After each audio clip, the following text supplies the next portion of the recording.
I am pleased to join this town hall today to talk with members of our UCSF community who have a disability. This is an opportunity for us to hear about their experiences living and working with a disability, and for us to raise awareness of the resources that UCSF offers. Now I'd like to introduce our panelists. First, we have Janhavi Bonville, who is Associate Executive Vice Chancellor and Provost. Also, Dr. Chase Anderson is an assistant professor in the Division of Child and Adolescent Psychiatry, and Caro Reyes is a project coordinator in the Office of Communications. Thank you all for being here today. So I'd like to start off with a question for everyone, and you can choose who would like to go first. And that question is, can you share a few ways your disability has impacted or shaped you? I'll kick us off. Awesome. First of all, thank you for having me here. And it's really nice to meet everybody and be with all of you. So I live with a history of depression and anxiety. My depression is in remission. I also, trigger warning for everybody, because we're going to talk about some sensitive topics. I live with a history of 2 suicide attempts when I was younger. So just very fortunate to be here for a lot of multiple reasons. I think my disability and who I am and my mental illness has shaped everything about who I am. I think it taught me a lot of empathy for other people. I think it taught me that I wanted to create a world where people didn't feel alone like I did sometimes. I think it also created a space for me to use my disability to talk about how there are a lot of people who go through living with mental illness and have to keep it to themselves because of stigma. And so maybe I could share a little bit more so people didn't feel as alone. I think this is also part of why I'm a child psychiatrist. I went through depression and didn't tell anybody when I was younger. And so I wanted kids to have a space to be able to talk about what was actually going on inside for them. So I think it's shaped a lot of who I am, and it helps me recognize when I do have a depressive episode, I view it as there's disharmony between inside of myself or in the environment. And so then I have to think about what is the disharmony and where is it coming from, and how do I break that down into solutions that I can actually, or problems that I can solve. I hope that answers that question a little bit. Thank you so much. Janhavi. Yeah, sure. So my situation is that my disability is physical.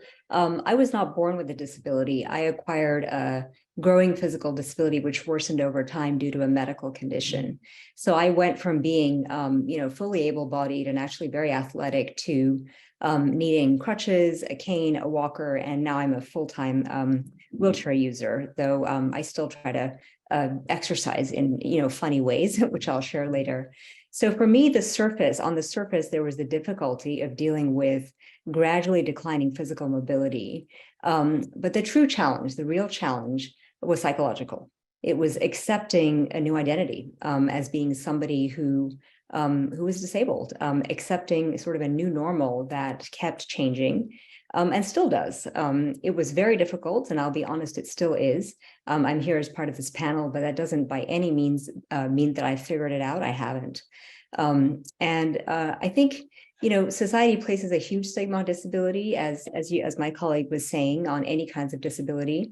And we all have our own internalized ableism as well, because of the way we've been brought up, because of the images we see, the people we see around us. And it took me a long time to accept that identity, and feel okay about it, and just understand that even though things have irrevocably changed, I'm still the same person. And I, like you, Chase, I'm not diminished because of that. If anything, I think it's made me stronger.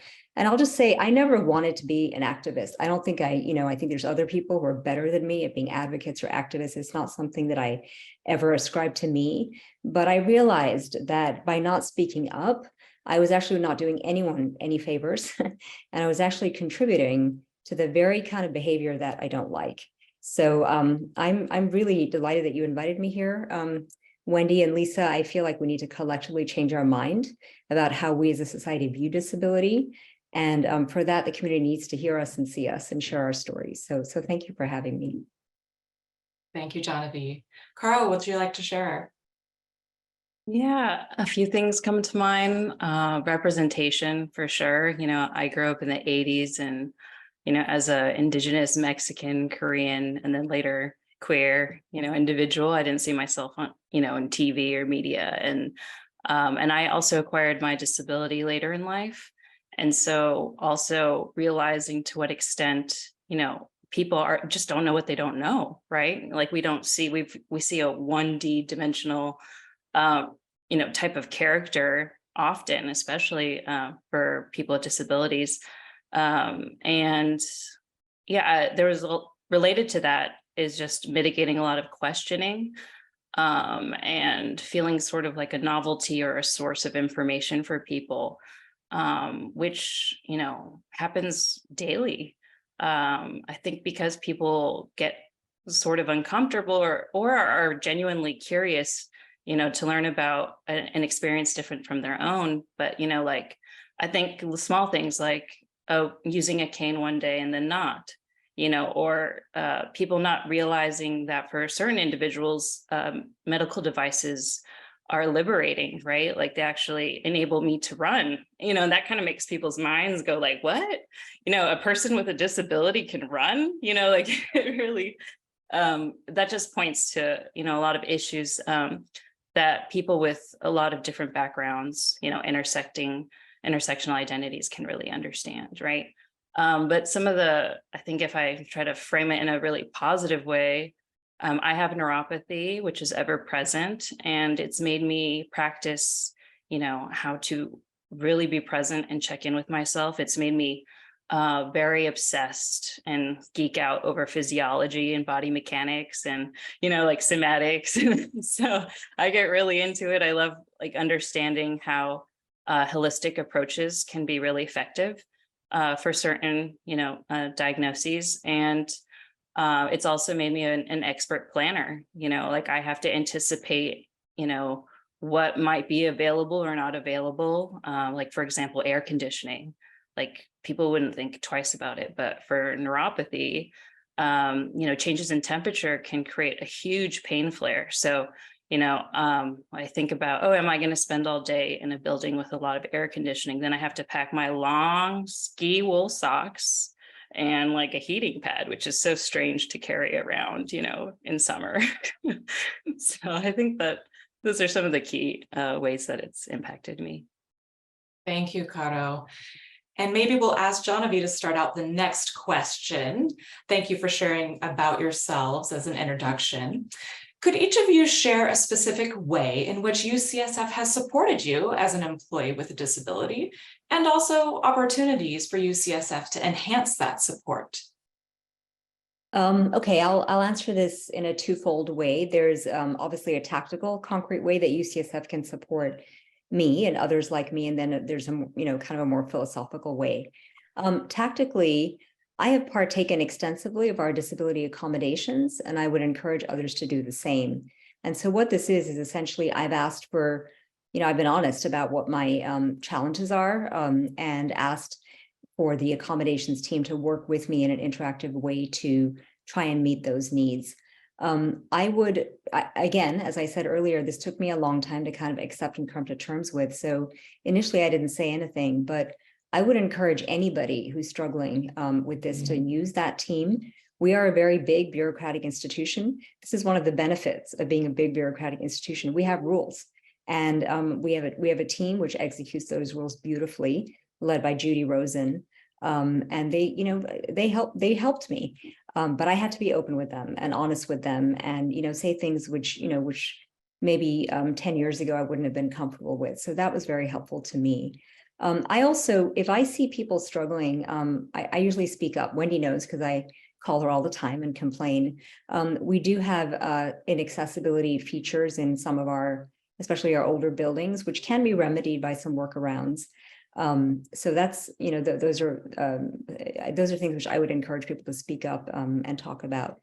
And then the more philosophical way that UCSF can support, me and others is this communications awareness building campaign like this. I'd love there to be more empathy and more awareness of the disabled community. This is the one thing that can impact anybody at any time. This is the one characteristic that, from one day to the next, both mental and physical, disability can happen to anybody. It could be you, it could be a loved one. And so it would really behoove all of us to be aware of that. I mean, I like to say we're all pre-disabled in a way. It's not meant to scare anybody, but that would be helpful to get across if I can get that across today. So. Thank you, Janhavi. Caro, would you like to go next? Yeah, well, my operations team was really great at helping identify some equipment and making sure that I, created a work environment at home that was really helped me and supported me. And then I think about ways that could improve, and I'm not sure if this is possible, but I think I've experienced this in the medical system as well. This is an issue in a lot of companies, like just period. But it would be so wonderful for those of us that self-identify, if it could jumpstart like some kind of safety net or outreach from day one, because I know, learning how to be your own advocate, health advocate is quite a journey. And some of us are farther along than others. And there's a lot of reasons why someone could, stop in their tracks, and give up. So it's just really nice. And I thought, like, oh, it would be cool if day one, I heard or learned about, some of the favorite, medical devices or, new like cool office equipment that maybe I'm not aware of, right? Because our tech keeps getting better and better. So. Thank you so much for sharing, Caro. And last but not least, Dr. Anderson. You can feel free to call me Chase. I like do that with patients and stuff. So I think one of the specific ways that UCSF has helped is they brought in Caitlin Costello. She was my program director during my fellowship here and is part of the reason I stayed here. I went through a flash depressive episode is what I called it, where it was very brief because I'm pretty vocal online about things and advocacy. And so went through some things and I was able to tell her. And I said, it's not impacting my patient care. I know exactly what I'm doing. I have lived with this from 7th grade on. And she represents the type of people that I think exist in our psychiatry department. It taught me a lot about being open and being okay with being open. So that's just a huge shout out to everybody in my department as well, including my co-fellows previously. And they didn't judge me. All of them either self-disclosed about their own things or created space for me to share when I needed to, and trusted me to do my job. I think in terms of what I would be wonderful for UCSF to enhance is I think both of my colleagues have very eloquently talked about this, but I really want to talk about the empathy aspect. We are all human beings. We have things that we deal with that are a little bit different, but that does not make us any less or any way. And that just means that we have learned to adapt. And so it is behooven to us to have more empathy for people who are trainees who say like, I'm struggling right now, or other colleagues who are struggling, and not penalize them for struggling because they had the strength to be open with all of us about what was going on inside for them. So I think that's what I would say. And I think that everybody's thinking about that. So that's a very beautiful thing to see too. Thank you so much, Chase. Appreciate that. And for the next question, we'll have Caro begin, which is, what do you hope people will learn or take away from this campaign that we're doing at UCSF? Perhaps you can share a call to action, tips that you may have, or favorite resources. Oh, I just love conversations like these. They're so important. Our world is changing. There's so many ways of being. Things aren't as binary as they were before. We're multifaceted. And with that comes the need to revisit and reset the ways that we speak with one another. There's new vocabulary that didn't exist when I was born, right? And we only can do that if we, create these safe spaces where, everyone can actually ask questions and try out different things. So I think my tip really is, something that I feel like a lot of people can try out is reframing, trying to reframe their questions. Like curiosity is really great. I really appreciate it. And then also it can become there's like a fine line where it like crosses into, like intrusive. Like, did you really need to know like how my parents got together? We can laugh about it, when you look at different identities, right? Like, and then you put the mirror back. So with a disability, I find that people, like one example I hear really often when I disclose, how I got my disability, people get really excited, or really they just learned about some new research and they really want to help. And it almost becomes like I don't know, like religious, like, sharing, like spiritual, like just really wanting to help somebody, right? And just trying to say, like, they're saying like, oh, have you tried this and this? It healed this person. And I think, just taking a step back, when you learn about, and when anyone learns about someone's background, to really think about how to connect to the person and like their experience, and seating them as the expert of that experience. So I would suggest, if anyone's ever feeling that urge to connect in that way, to maybe like take a step back and think, or, move back and say, oh, thanks for sharing that, about you. Like, how's that impacting you now? Like leaving room for a conversation. I think that really helps. It helps me feel like, if I heard that, it would help me feel recognized, that my day-to-day experience is recognized, and that I'm also, I'm recognized as an expert of strategies and treatments. I didn't just get this, so anyway, I hope that's helpful. I hope that's helpful, and like that people can follow like that example. Thank you so much, Caro. Let's move to Chase. I think I would want people to take away hope from this. People who know me pretty well, like my nickname with my closest friends is Dream, because I like to talk about dreams a lot. And so I want people to be able to envision a world where we treat each other with respect, no matter who we are. I think another part of what I want people to take away is just thinking about the intersectionality that comes into play. I'm African-American and gay, and I live with a mental illness. So like I move in the world a little bit differently, and I have different things I have to do in order to like do my day in the way that I need to. Those things are not wrong, and those things I have learned over time and embraced, but it took time. So thinking about when somebody does share with you, recognizing that they are coming to you with a story and a background, and being respectful around that. And I think going to Caro's point of like being like curious, but also respecting that person's space is really important too. So I think those are the two big things I would say. Thank you, Chase. And Janhavi. Yeah, I mean, as I mentioned earlier, I feel for the mainstream culture to change, the culture needs awareness. And for that, we need people like us to share, to stand up, or well, to sit up in my case, and share these stories. I would love for the stigma to go away. I think there's so many more people out there than the three of us who are not speaking up. And there's good reason for that. They're afraid of retribution. They're afraid of embarrassment. There's the shame. We can't change that, the three of us. But if there's even one tiny step that we're making towards changing that, I would love for that, because there's no reason for this stigma. So that's my hope, that the campaign really chips away at some of that stigma here at UCSF by sharing these human stories. I'd also love for the community to realize how much incredible resourcefulness, creativity, and resilience comes from this community with disability. We are dealing with living, working, socializing, raising kids in a world that isn't made for us. And that takes the meaning of being tough and being creative to a whole new level. And so that's something which I'd love for the mainstream culture to realize, that don't disregard this community.